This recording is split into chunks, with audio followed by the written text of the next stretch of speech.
So there are a lot of variables in wedges that many perhaps don't think about. And you have loft, unreal. You have bounce, you have lie, you have grind. You got grinds, you got different types of grinds, you got different flange widths, you know, with the sole width. Yes. Then you got different grinds, heel toe removed, you got cambers, you got leading edge relief, you know. Some leading edges are sharp, some edges are blunt. Different types of turf conditions, and getting to know all that, you get to know when you're working with the tour players, they'll tell you certain types of shot that they want to hit. Yeah. So I took all that information I learned from a lot of players, not just in the United States. I learned about overworking in the British Open, overworking over in Japan, in Korea. Take all that information, and we put it into doing what I come up with. I consider a very neutral leading edge. And which one of all those variables do you consider is the most important one? Most important one. Is there one or? One, there's a combination of, I say probably the two most variables. What a tour player does when he'll come out here, look in his bag, the first thing he's going to do like this, he puts it down, sits behind the ball. Yeah. It has to look good. Yes. Because it's not like an iron. See, it's lofted like this. Yeah. You take the iron, and as a result, it's turned open. So you see a lot of the face. It looks like a pancake. So it has to look pleasing in the square position. Yeah. And also when you rotate it open. Leading edge has to look very good. So in many ways you're an artist, right? Yeah, I guess you could call that, because it's a craftsman. Yeah. I learned, and can I say I learned that from working with all the different players. Yeah. And you learn what a lot of them like and do not like. Yeah. So you always go with the like, and I try to pass some of that knowledge on to the average. I call a weekend golfer, avid golfer. Yeah. You know, which would do that. You know, so all these clubs that you see right here for the average golfer, they're played on tour. Yeah. And of course the tour is a little different. They want a certain little personalization. Sure. They want a little grind here, a little toe relief. They may want the leading edge. See the radius leading edge. They may want it squared back a little bit. So we do all those things out there. We do that with Aaron Dill. He's out on tour every weekend. So is there for maybe the 10, the 15, the 20 handicapper that you know, who really want to make an investment and they want to improve their wedge game? What tips can you give to them? What should they look for? First tips, what I would learn: go to your local Titleist fitting center. Yeah. Also very important. They have been trained with information that I have received from the tour and that we've given to our regional fitting centers. They have been learned to be fit, and they're going to be fit by the standard things. What they're going to do, they're going to be able to tell fit by distance gapping, 4 to 6 degrees between lofts. In other words, you can cut your gap down. Yeah. You turn around, that equates to about 10 to 15 yards, which is a very good gap. If you turn around and you get 25 yards, a lot of people don't realize how wide 25 yards. They think they can. It's a big distance. They think they can back off with their pitching wedge, their 50 or their 52. Yeah. No, it's a tough shot to make. And one thing I do, a little trick that I've always done, I marked off 25 yards. I'll put a club down there. I'll march off 25 yards. Yeah. And you can see on the tee how far distance it is. Yeah. And then I'll throw a ball in the center. Can you hit it in there? So there's no fix all kind of solution where you can. It's a combination of a multiple of things. Yeah. Yes. It's got being fit for you, the distance right, the gapping, your set makeup. Have your set makeup to where you're not faced with those dreaded half shots all the time. And then also, and I call engine, having a proper engine in golf clubs, which I call, of course, definitely the bounce. The bounce. The bounce. Okay. Having the right flange width. Yes. The right camber. Yeah. The right leading edge treatment. And also the right amount of bounce and grind that fits your particular style. Because your style may change. Yeah. It may change from the course or the turf may differ. Turf may change. Soft turf, you get a little bit more bounce. Firm turf, a little bit less bounce.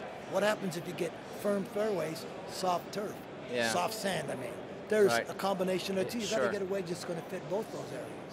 So, and it's very important to be able to learn all that, and you can learn that. That's again something for being fit by one of our Titleist fitting centers. It's very, very important. And I actually asked you what your title was, and I hope I didn't offend you by saying an engineer, but you call yourself a Master Craftsman. I'm a craftsman, Master Craftsman. So how did you get into being a craftsman? Actually, it started back, I'll go all the way back to my days with my dad. During my going to school years, junior high school and high school, my dad was a fine tool and die maker, and he used to bring me in the shop for summer jobs, and I worked with my dad operating machinery, turret lathes and all the different types of lathes, and And I got to be pretty doggone good with using my hands and knowing what angles look like. And then that was my very first beginning. And then I always thought I could play golf a little bit, you know. But then I turned around and I said, when I came to the United States, and I was born in Montreal, Canada. Yeah. Came to the United States in 1966. And I thought I could play golf, but I went and tried to play mini tours, and I realized I couldn't play golf. So I turned around, and a good friend of mine at that particular time asked me to come work at a golf course with him. And I always wanted to get in golf. It was a passion that I had. Yeah. You know, so I said, okay. At that time, I was in communications, working for a telephone company. I left the telephone company. I went to work for a buddy at a golf course. Then I started realizing, I started learning a little bit of golf clubs. I started learning about reshafting, regripping, refinishers. Then I opened up my own golf shop in Vista, California.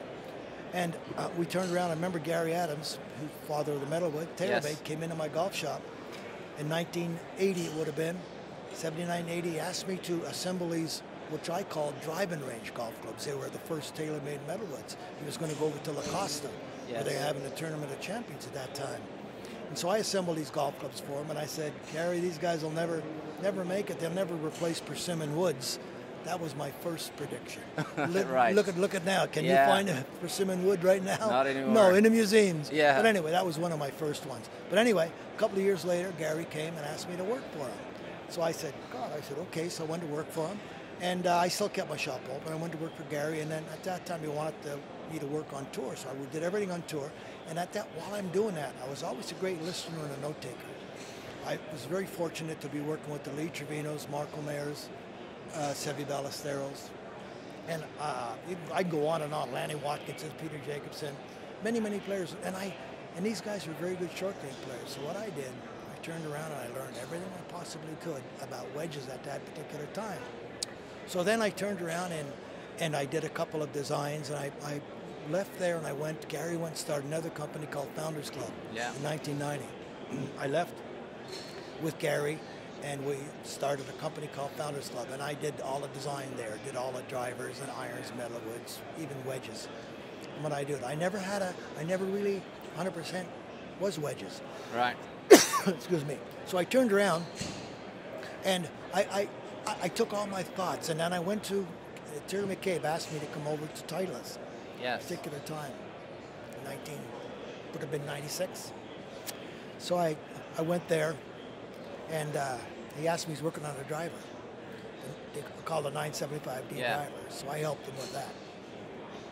So when I went out, and I finished working on the 975D driver with Terry, I said, what do you want me to do now? He said, Mr. Uline wants to get into wedges. I said, oh, God, that's my passion.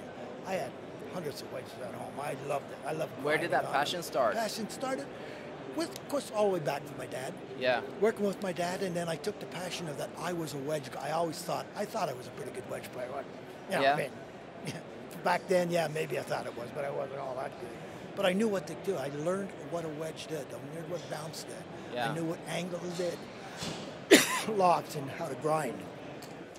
So I turned around and I took all my ideas, and I was very fortunate that they allowed me to do it. Yeah. And I took all my prototypes out on tour. Right. And it's very tough to bring a new product out on tour if they don't know you. But they knew me for the metalwoods and irons from before, my years out there before.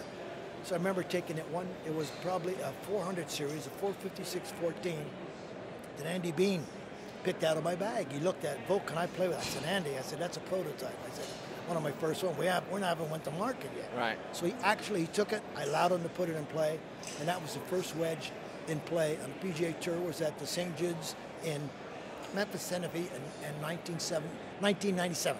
That was the very first one in play. And who would have thought that after all these years, you know how many years have gone by since then? What material were you using back then? That was 8620 carbon steel, same as I'm using right now. Right.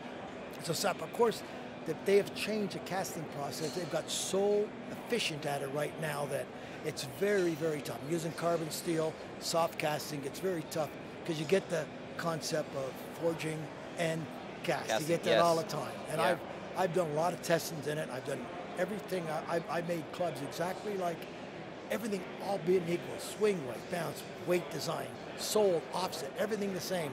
One forging, one casting. Right. And I've let so many people hit it, and they couldn't tell the difference. So obviously from then up until today.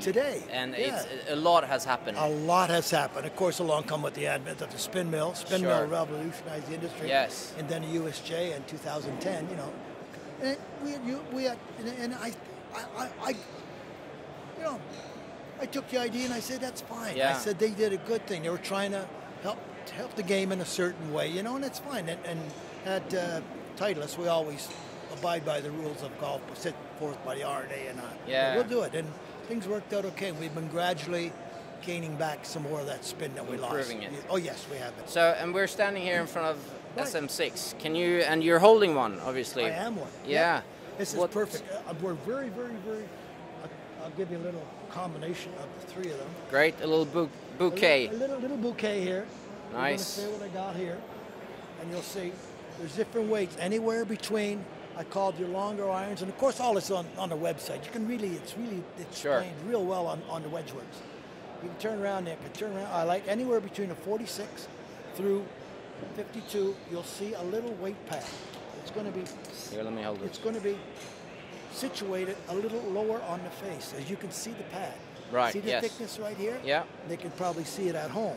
You can see a little weight pad. And what we've done this called progressive CG, and by the progressive CG, because of the impact position, is when you turn around and more of a square look, you're 46 or 52, it's a little bit lower.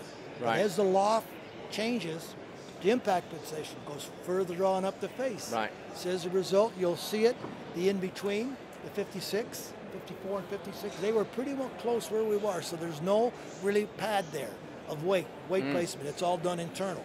But then we turn around and you can see moving up to the 60, from the 58 through 62, you'll see the weight pad, and you can see it.